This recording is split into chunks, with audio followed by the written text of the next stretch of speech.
Good morning, student. Today we will end up this chapter, An Uncomfortable Bed. Till now, you have seen in this chapter that there were 4 friends who were enjoying their holiday in Picardy, and they all 4 were always indulged in some or other prank. Now this time the narrator was thinking that he is the target of them, because when he arrived, there was a shot of fire from the rifle, a grand welcome, and when their dinner ends, they all escorted him till his bedroom. And he heard the whispering sound, the laughter sound from the corridor. This all made him suspicious. After that, when he entered the room, he was gazing everywhere, looking each and everything very carefully to find out where is there something wrong in this room. Is there his friend has planned any prank for him or not. So he has suspected, he has checked each and everything, but he was not successful. Means he hasn't find anything wrong with any object over there. So finally he decided to put his bed in the middle of the room at the floor to sleep, because the bed he was looking, and that bed was he was feeling that it is, means he feels that the bed was something wrong with the bed. There must be something which will make him fool. So now we will start the next paragraph. First underline the few words: bedstead,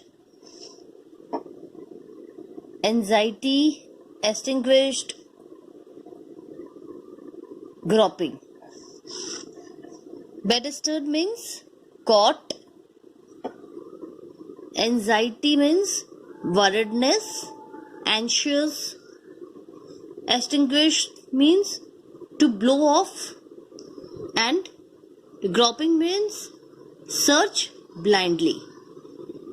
In this paragraph, it is told that narrator was very suspicious by saying the bedstead, means by saying his cot, but at last he gave up that thought and decided to go to the bed for sleep. He extinguished, means he blew off the candles which was lighting up in the mental pieces, and he was searching his way, because it was dark. When he blew off the candle, it was dark all over the room, and he was searching his way to till his bed. He came to his bed, and for even an hour he was just thinking all of those things for which he was feeling suspicious. But soon, slowly, when he heard nothing, he felt the calmness, quiet in the shadow. Then slowly he fell asleep. All of a sudden, in the morning, the narrator was not knowing that it was the morning, but all of a sudden he wake up with the howling sound. Here, and student underline the word here, howl. Howl of pain. Howl means screaming, shouting very loudly. And why he was shouting? He was shouting big because when he was asleep, and all of a sudden he felt that someone has fallen on him. He can feel the heaviness of anyone, a heaviness of the body. He can feel the hot liquid on his face, chest, neck, everywhere. That's why in his sleep, this all has been poured on him, and he started screaming. Author can hear the dreadful noise.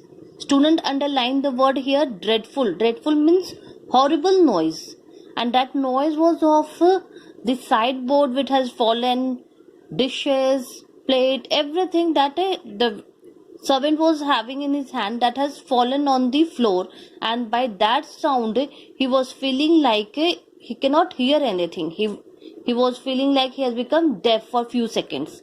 Student, underline the word here, deafened. Deafened me. Deafened means unable to hear. Then underline the word suffocating. Suffocating means feeling uncomfortable. Why narrator was feeling uncomfortable? Because he was under his bedclothes and he was unable to see what has fallen on him. This object. He was unable to know what is the nature of this object. Why the word object is used here? Because he cannot see, he cannot make it out that all of a sudden what a heaviness he was feeling. So that's why he has referred to that man as an object.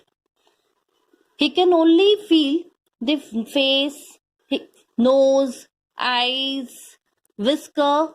Underline the word here, whisker. Whisker means mustache. And at last he was feeling, when he was feeling so suffocation, he was having the suffocation, he by his all his strength pushed him back in order to come out of the bedcloth and see what was that. When he seen all this, he moved out of the bed and ran in the corridor in his night suit. Students, underline the word here, sprawling, impoverished, dismayed, valet. Sprawling means spreading out, impoverished, made up, dismayed, distressed, valet, personal attendant.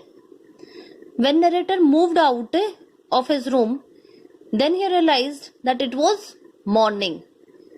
Till now he was just thinking this all is a part of the prank which he was thinking that his friend has made or has planned for him the last night. But it wasn't any prank. The attendant who has come into his room for his morning breakfast tea has fallen on him. Why fallen on him? Because he hasn't noticed that narrator was sleeping in the middle of the room. So he has fallen on him and all his breakfast, hot tea, everything has poured on him. Dish has fallen on the ground, and by this only the narrator was just thinking that this is a part of the prank which his friend has planned. But actually it wasn't that. It was narrator's mistake that he has slept on the floor in the middle of the room.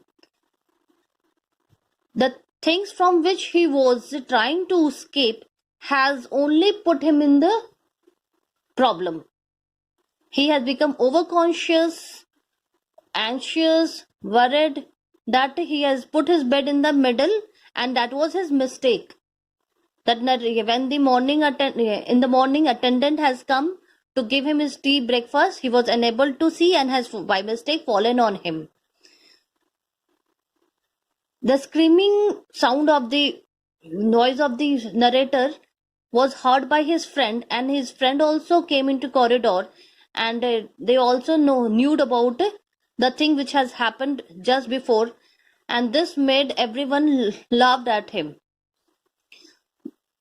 Narrator was actually trying not to be a fool in front of his friend, but by his overconscious nature has only made him fool and made him laughed by everyone on him. So now we have ended up this chapter. You have to again find the meaning of the words which has been underlined and which I have told in the chapter right now, and you will finish the question answer 4, 5 and 6. First try yourself, then I'll give you the answer of these questions. Thank you.